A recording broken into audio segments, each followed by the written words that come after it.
Mudah-mudahan guru-guru kita ini diberikan kesehatan selalu dan kesabaran, ketabahan dalam mendidik kita. Amin. Teman-teman sekalian, sebelum masuk kultum, kakak ingin ngetes kefokusan dari teman-teman sekalian. Boleh? Yang di belakang boleh? Siap.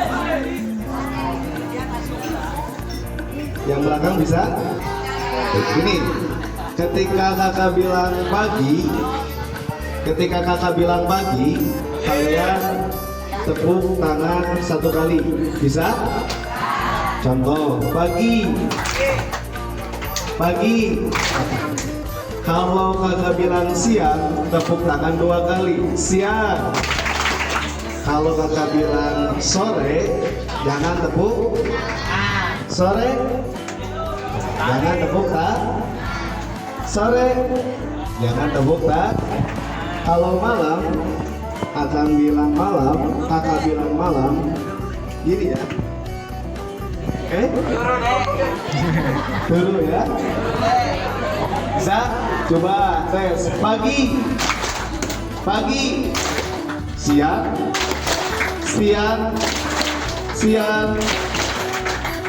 Yang belakang dong, kompak dong.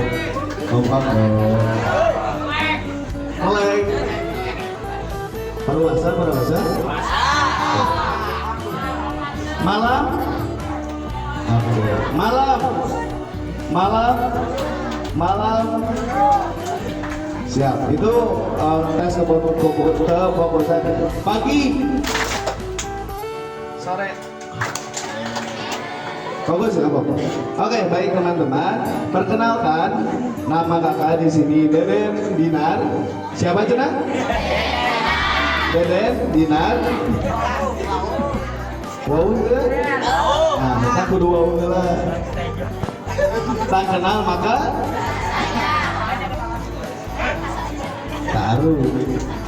taruh saling banget. Nama kakak Deden Dinar asal dari Jatiluhur, dan alhamdulillah kakak masih diberikan oleh Allah kesempatan untuk berpendidikan, masih berproses seperti kalian gitu.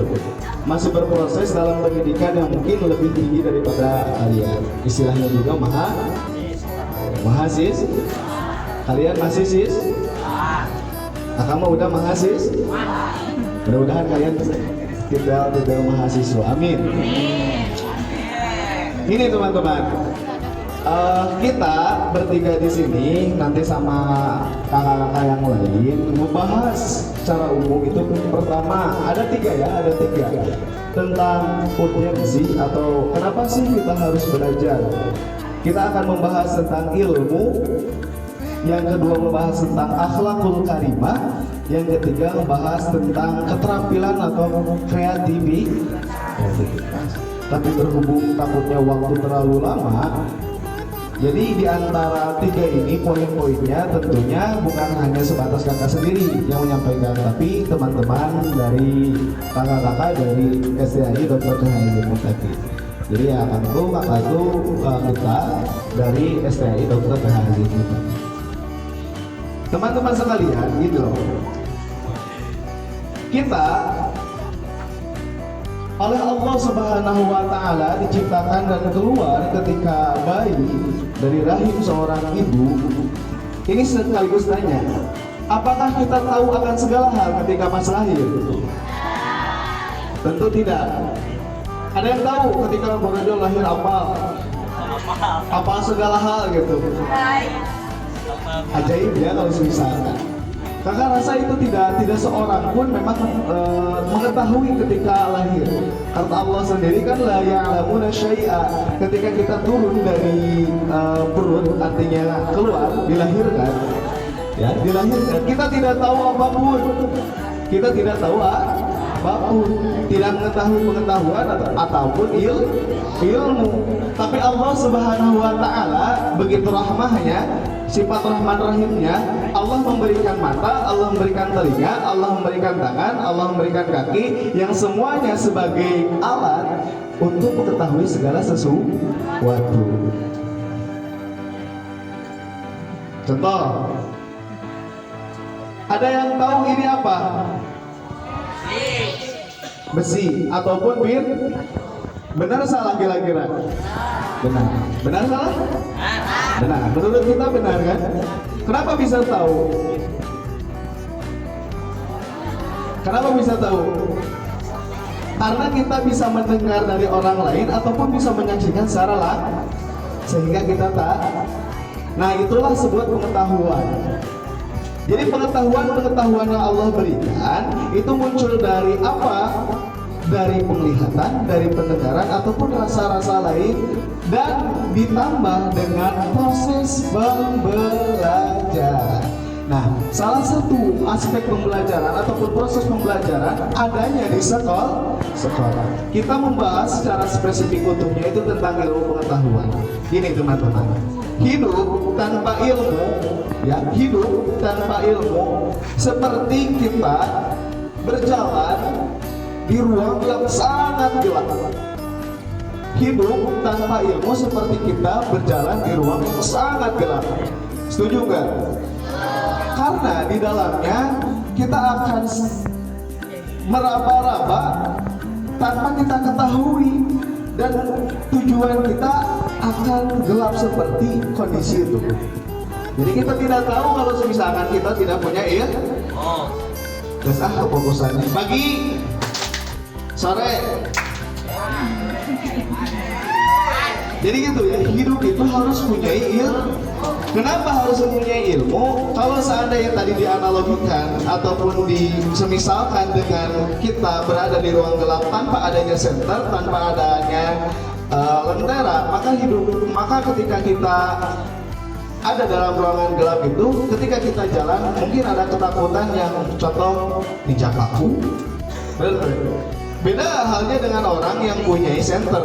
Nah, center ini dianalogikan ataupun difilosofikan, diistilahkan dengan ilmu.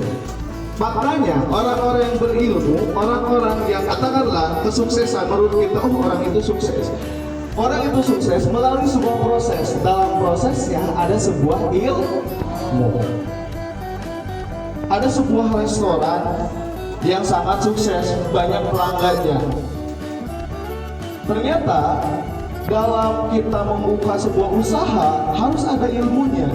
Nah, kalau teman-teman ingin sukses dalam katakanlah dunia pendidikan terlebih dahulu, atau ingin jadi guru, perlu nggak sekiranya ilmunya? Nah, titik. Kita perlu ilmu ya. Urgensinya atau kepentingannya. Kenapa sih ilmu itu penting? Kalau kita analogikan secara sederhananya tadinya, seperti kita ada di ruang gelap tanpa senter. Nah, tidak cukup ilmu, kita pun harus bisa menerapkan keilmuan kita. Kita udah belajar nih di sekolah, apalagi ilmu agama, sholat. Ayo sementara sholatnya di dia. Mudah-mudahan diberikan hidayah oleh Allah. Ilmu nangis apa? Tinggal terapkan, gitu. Tinggal terap. Jadi tidak cukup di ilmu, tapi harus pun ada pengamalan. Banyak orang yang pintar, tapi dia pun banyak juga orang yang pintar, tapi sayangnya ada juga yang tidak mengamalkan ilmunya, sehingga dia tidak jadi apa-apa. Untuk manfaat untuk dirinya saja tidak. Ya, maka ketika kita udah punya ilmu, wayahna kudu diterap. Nah, paham sampai sana? Itu urgensinya. Maka ada salah satu ulama, kalau tidak salah, Imam Syafi'i pernah berkata, kalau ilmu tidak diamalkan itu seperti pohon tanpa adanya buah. Ada nyebut bunga ya, buah. Jadi tidak terasa eksistensinya, gitu. Leuheung indah mah, kumaha lamun geus tangkal caringin, buahan kan ilmu. Bisa dirasakan. Kita pun seperti itu, namun punya ilmu tapi tidak diamal. Gitu. Seharusnya kita kos tanggal rambutan gitu, ataupun tanggal buah sesanajan tanggalna teu indah-indah teh, tapi punya ibu bisa dirasakan oleh masyarakat. Nah, dari penerapan ilmu itu kita pun harus bisa bermanfaat untuk orang lain. Khairun nas anfa'uhum linnas. Jadi sebaik-baiknya manusia adalah yang paling bermanfaat untuk orang lain. Paham ya? Jadi kita harus berilmu, setelah berilmu kita harus menerapkan, dan setelah menerapkan kita pun harus berpikir bisa bermanfaat untuk orang lain. Mungkin itu saja. Nanti untuk penjelasan akhlaknya kita pun harus berakhlak setelah itu, karena akan dijabarkan oleh teman kakak atau kakak kita di selanjutnya setelahnya. Itu mungkin dari kita, mudah-mudahan dari saya, mudah-mudahan ada manfaatnya. Mohon maaf kalau ada tiga waktunya, tapi nggak apa-apa, mudah-mudahan ada manfaatnya. Amin ya Allah ya Rabbal alamin. Ditutup dengan doa Rabbana atina fid dunya hasanah wa fil akhirati hasanah wa qina adzabannar.